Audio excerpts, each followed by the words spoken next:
All right, welcome to another episode of Show Focus, and today we have a very special guest, Brock, with us. Brock, you might know him from some Sales Rabbit help and issues and things like that, but he's so much more. He does great work with conversion ratios and just helping with the overall mentality and success rate of our door-to-door reps. And so that's why he's here. I kind of want to dig in and talk a little bit more about his process and how we can increase our conversion ratios. So thanks, Brock, for being here. Yeah, thanks for having me. And let's start right off the bat. You said you have some background in knocking, correct? Yeah, 5 years. So wow, I've done quite a bit of knocking. Pest control, totally different from satellite, but kind of the same concept, right?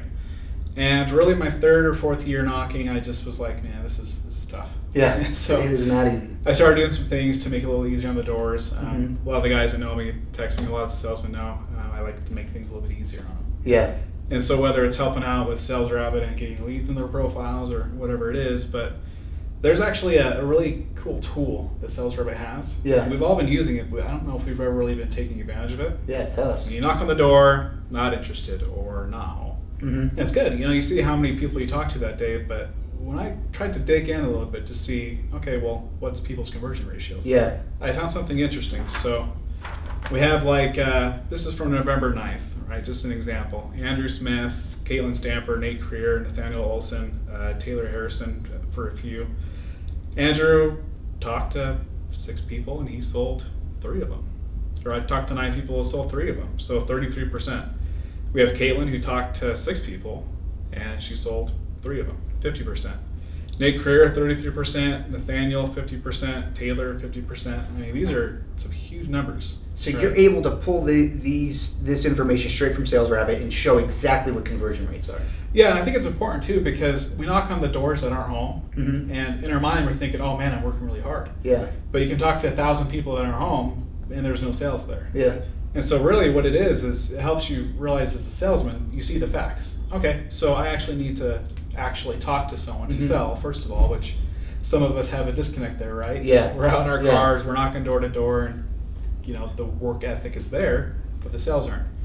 And so when you're dispositioning as like not interested or go back, we can take a look at that to see, okay, well, this person on average sells this many people per person they talk to. Yeah.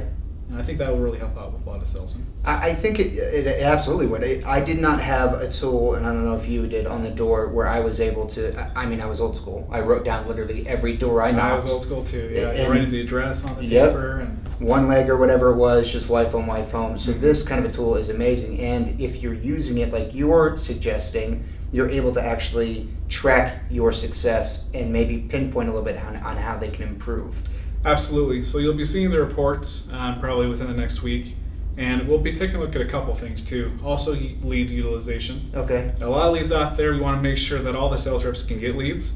But we just need to make sure that the ones who have them are utilizing them well. Yeah. And something else too, I mean, the lead percentage is really, really high. So if you don't have leads, talk to someone who does, because I guarantee you they're selling almost every single lead. So there's a really high conversion ratio there. Let's focus on that for a little bit. You know a little bit about the leads. What's the best way? What do you see as a good practice for leads? Yeah, so I don't think you knock just the leads. You knock Okay. the doors in between. Yeah. For example, Taylor Harrison sold 4 on the 9th, and 2 of them were leads and 2 of them weren't. Because I think there's a mindset of, I can only knock on a door if it's hot. And getting in that mindset will do a lot more harm than Yeah, good. yeah. So you just add it into your daily routine, almost as if you didn't have leads. It's just an extra bonus.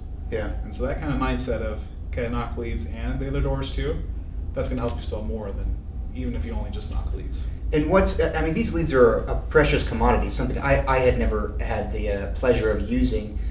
They're obviously not free, but they are a huge benefit for Neustar that we give freely to our people.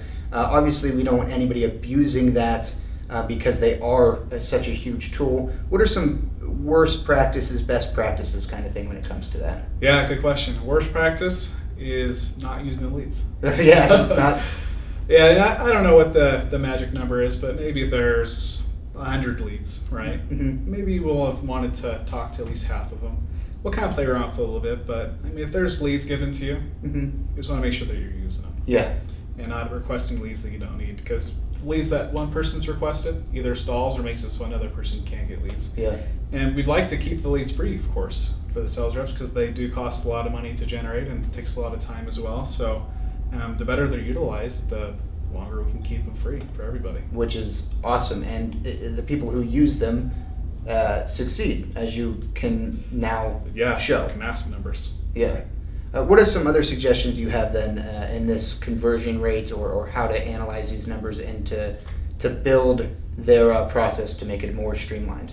Yeah, I'd say the last thing is these numbers are good, but if you actually talk to your manager and make goals with them, and you say, hey, I want to sell this many, right? Mm-hmm. I think really when it comes down to the individual making those goals, these numbers will just help them with supporting their goals. Yeah. And so, okay, my goal is this much. Well, why didn't you hit it? Well, let's take a look at the numbers. Let's see how the day went. Yeah. And so that's my biggest advice is I'll take care of the reports. I'll take care of talking to the managers. Just set your own personal goals so we can take a look and see how to help you with that. Yeah, it's really cool to be able to say, I talk to this many people, I close this many. I mean, we have some 50%. Is there anybody higher than 50% conversion that you've seen in the last week or so? I don't know if they're cheating or what it is. Nate Creer, Nathaniel Olson. What is they, 100%? They're pretty up there. Yeah, Taylor Harrison is up there too. Yeah. Everyone on this report, I think they're up there because they're working. Yeah. That's probably the reason they're up there. But no, that's pretty much the people right there. That's phenomenal. Are there any other tools or suggestions, anything that in your head that you feel these guys need to know about knocking techniques, area management, or anything like that? No, I think the managers do a good job with that. But if you do have any questions, a lot of the reps have my number, or the managers have my number as well. Feel free to text me, call me. I'm working all the time, so anytime, Swain. Love that. Great. Well, thank you, Brock, for being here. I hope you learned a little something about conversion rates and using those leads to the best of your ability, because they are a huge, huge tool, and they don't happen everywhere. Not every company is doing that. Nowhere. Yeah. Yeah. Very, very unique system we got going on. So thanks again, and thank you. We'll see you next time.